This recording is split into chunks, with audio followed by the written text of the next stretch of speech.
नमस्कार, मैं हूं जर्नलिस्ट राजन।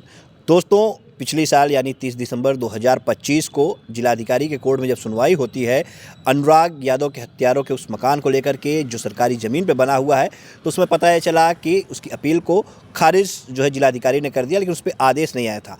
जिस तरह से लगातार लोग एक उम्मीद लगा रहे थे कि खारिज कर दिया गया है तो एक आदेश आ जाना चाहिए, उस मकान को जमींदोज हो जाना चाहिए, उस मकान को गिराया जाना चाहिए। लगातार लोग यही मांग कर रहे हो कि मकान गिरेगा तो परिवार के जख्मों पे मरहम लगेगा। ऐसे में अधिवक्ता सत्यवीर सिंह हैं, काफ़ी समय के बाद, एक लंबा समय लगा है, कुछ जानकारियां निकल करके सामने आई हैं। क्या कुछ वजह रही कि अभी तक आदेश जो है वो नहीं लिखा गया और कब तक आदेश आ जाएगा, और क्या कुछ होने वाला है अनुराग केस में अगले कुछ दिनों में, इसको लेकर के हम सत्यवीर सिंह से बात करेंगे। सत्यवीर जी, बहुत स्वागत है आपका।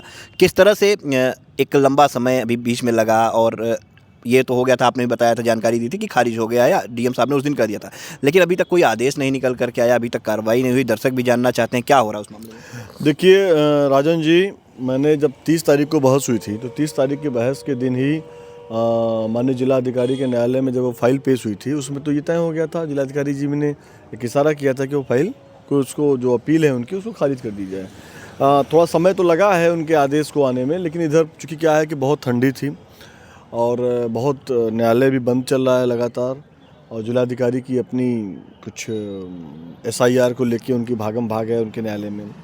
तो निश्चित रूप से मुझे जो लगता है कि जो आदेश आएगा वो आदेश उस अपील को खारिज करने वाला आएगा, और वो आदेश संभवतः शायद कल आ जाए। तो मैं आपके दर्शकों से इस बात को बड़ी जिम्मेदारी के साथ कहता हूं कि कल हम आपको वो आदेश पढ़ के आपके कैमरे पे सुना देंगे। आप कह रहे हैं कि संभवतः खारिज करने वाला आएगा, जबकि उस दिन आपने ही बताया था कि जिलाधिकारी ने फटकार भी लगाई थी और सीधे कहा था कि इस मामले को मैं जानता हूँ, इसको खारिज, इस पर कोई सुनवाई नहीं हुई, इसको खारिज किया जाता है। मैं कह रहा हूँ ना कि मैं तो एक अधिवक्ता हूँ, अधिवक्ता होने की वजह से, और मैं अनुराग के पक्ष का अधिवक्ता होने की वजह से मैं उसको 100% खारिज की बात कर रहा हूँ। लेकिन न्यायालय की भी अपनी कुछ चीज़ें होती हैं। कल जो फैसला आएगा वो खारिज का ही आएगा। जब तक वो आदेश मैं आपको पढ़ के नहीं बता दूंगा तो मैं आपको श्योरिटी के साथ मतलब कैसे कहूँगा, लेकिन मैं आपको एक इंश्योर कर रहा हूँ कि जो फैसला आएगा वो उस अपील को खारिज करने वाला ही आएगा। क्योंकि जिलाधिकारी ने सबके सम्मुख उस दिन कह दिया कि इसको मैं नहीं चला पाऊँगा, और उनके अधिवक्ता ने और सब लोगों ने कहा कि नहीं भाई इसको जो है सुनिए, तो उन्होंने कहा कि नहीं, ये कतई चलने लायक है ही नहीं है, और मैं इस मुकदमे को अच्छी तरह से जानता हूँ।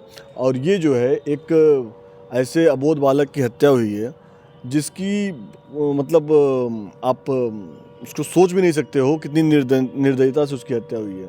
तो एक तरह से जो आदेश आएगा वो उस परिवार को मरहम देने वाला आदेश आएगा। मतलब कल ये माना जाए कि कल जिलाधिकारी के कोर्ट से आदेश आ जाएगा, और तो कब तक ये क्या लगता है आदेश से खारिज तो हो जाएगा, लेकिन जो वही घर गिराने की मांग हो रही है, जो लोग ये चाहते हैं कि विवाद की जड़ को समाप्त किया जाए, उस पर कब तक कार्रवाई होगी, क्या लगता है आपको? देखिए, निश्चित रूप से सरकार को वो मकान को गिराना है और सरकार उस मकान को गिराएगी, ये तय है। अभी मैं किसी सोशल मीडिया पे देख रहा था, उसमें मैं देख रहा था, उसमें कोई ये कह रहे थे कि अलग से उसमें लिख के आता है कि उस मकान को गिराया जाए। अरे, तहसीलदार के न्यायालय से बेदखली का आदेश हो गया है, तो बेदखल करने के लिए क्या उसको जेब में थोड़ी लेके जाएंगे आप? बेदखल मीन्स उस मकान को वहाँ उस बंजर खाते की भूमि से हटाने को, उसको बेदखल। तो इसीलिए मैं कहता हूँ ना कि आप लोग भी जब बाइट किया करिए तो पढ़े लिखे विद्वान लोगों की बाइट किया करिए। आप लगा देते हैं किसी को, कोई समाज सेवी अपने आप को बताता है, अरे भैया जानकारी रखो, वकालत करने हम आए हैं। नहीं, हमने तो ऐसा किसी का नहीं लगाया था। नहीं, आपके कुछ साथियों की मैं बात, अगर हमारे चैनल पे आपने देखा हो तो बताइए। नहीं, आपके कुछ साथियों की बात मैं कर रहा हूँ।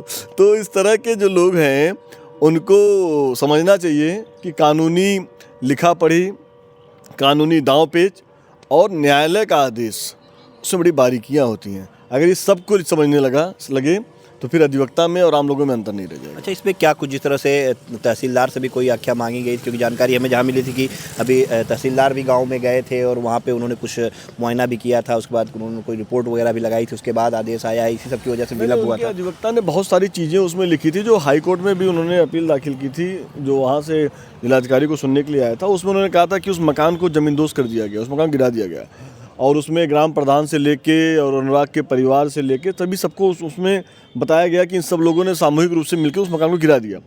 तो जिलाधिकारी ने, चूँकि क्या है कि हर तरीके से पक्ष को मजबूती के साथ न्यायालय देखता है। तो न्यायालय ने उसको जो है तहसीलदार को उन्होंने आदेश दिया, तहसीलदार से रिपोर्ट मांगी और तहसीलदार ने स्वयं मौके पर जाके उसका मुआयना किया। मुआयना करने के बाद उन्होंने रिपोर्ट लगाई कि नहीं, मकान को किसी ने नहीं गिराया है, जिसमें अनुराग के परिवार को और ग्राम प्रधान से लेके और शायद ग्राम प्रधान पति को भी और गांव के बहुत सारे लोगों को, लगभग सबको ही मुलजिम बनाने का प्रयास उनकी तरफ से किया गया था, लेकिन ऐसा वहाँ पर कुछ नहीं है।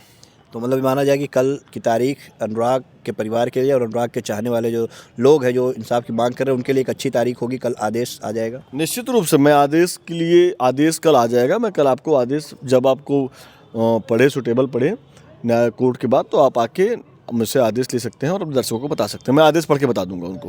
बिल्कुल। तो देखिए, सतवीर सिंह और बता रहे हैं कि कल इस पूरे मामले में जो आदेश जिलाधिकारी के न्यायालय से आना है वो आएगा और कल आदेश पढ़ करके भी सतवीर जी सुनाएंगे और किस तरह का आदेश जिलाधिकारी करते हैं वो भी हम आपको सुनाएंगे। नमस्कार, मैं हूं जर्नलिस्ट राजन। दोस्तों, 30 दिसंबर को फैसला आता है अनुराग यादव के केस में। जी हाँ, फैसला क्या आता है, जो जानकारी निकल करके सामने आती है, अधिवक्ता सतवीर सिंह जो बताते हैं कि जब सुनवाई होती है लालता के उस अपील पर, तो उसके बाद जिलाधिकारी उसको खारिज करने को कहते हैं, लेकिन आदेश जो है वो टाइप नहीं होता है, आदेश नहीं हो पाता है, जिसके कारण आज मतलब 20 तारीख हो गई और अभी तक कोई आदेश जो है वो निकल कर नहीं आया। लोगों के मन में एक ही सवाल उठ रहा था कि आखिर उस मकान को गिराने का आदेश कब होगा। जब फाइल को खारिज करने की बात आ गई, जब उसकी अपील को खारिज करने के लिए जिलाधिकारी ने कह दिया, तो आखिर आदेश किन कारणों से टाइप नहीं हो रहा था। तो उसके पीछे जो वजह थी उसको तलाशने का हमने प्रयास किया। हम भी लगे हुए थे कि आखिर इस पूरे मामले में चल क्या रहा है, आखिर क्यों इतना विलंब हो रहा है। तो आपको बता दें सबसे पहले कि कल यानी 21 तारीख को एक महत्वपूर्ण तारीख है, उसके बाद फिर 22 तारीख आएगी और 22 तारीख भी अनुराग केस से जुड़ी हुई एक महत्वपूर्ण तारीख, क्योंकि 22 तारीख को सुनवाई होनी है उस केस पर जो दीवानी न्यायालय में चल रही है। लालता जो हत्यारे हैं जिनको लेकर के जो केस वहाँ पे चल रहा है फास्ट ट्रैक कोर्ट में, उसमें गवाही का सिलसिला जो है वो शुरू हो रहा है। साथ ही जो मकान को लेकर के कार्रवाई होनी है जिसपे जिलाधिकारी ने उसकी अपील को खारिज कर दिया था, इसमें कल एक महत्वपूर्ण आदेश निकल करके सामने आने वाला है। इसको लेकर के हमने अधिवक्ता सतवीर सिंह को तलाश किया कि आखिर क्या कुछ इसमें चल रहा था। क्या एक बार फिर जैसे हमें जानकारी मिली कि तहसीलदार गाँव में गए थे, उन्होंने वहाँ पर जाकर मुआयना भी किया, तो क्या कुछ सत्ता रही, क्या वाकई में ऐसा कुछ हुआ और क्या कुछ निकल करके आया आदेश को लेकर के, क्या आदेश रहेगा, इसको लेकर के हमने अधिवक्ता सतवीर सिंह से बात की। किन कारणों से अभी तक जो है आदेश वो टाइप नहीं हो पाया, किन कारणों से अभी तक लालता का वो मकान बचा हुआ है जिसे जमींदोज हो जाना चाहिए था, किन कारणों से वो विवाद की जड़ अभी तक बना हुआ है जो सबकी जानकारी में है, जिसको लेकर के जिलाधिकारी ने उसकी अपील को खारिज करने की बात भी कह दी थी, लेकिन किन कारणों से अभी तक उस पर कोई कार्रवाई नहीं हुई, किन कारणों से बुलडोजर नहीं चल रहा है। इसको लेकर के हम अधिवक्ता सतवीर सिंह के पास पहुँचे हैं। अधिवक्ता सतवीर सिंह से जानेंगे कि आखिर क्या कारण रहे हैं जिसके चलते ये अभी तक पूरी कार्रवाई नहीं हुई और ये आदेश निकल करके नहीं आया और आदेश कब तक होगा।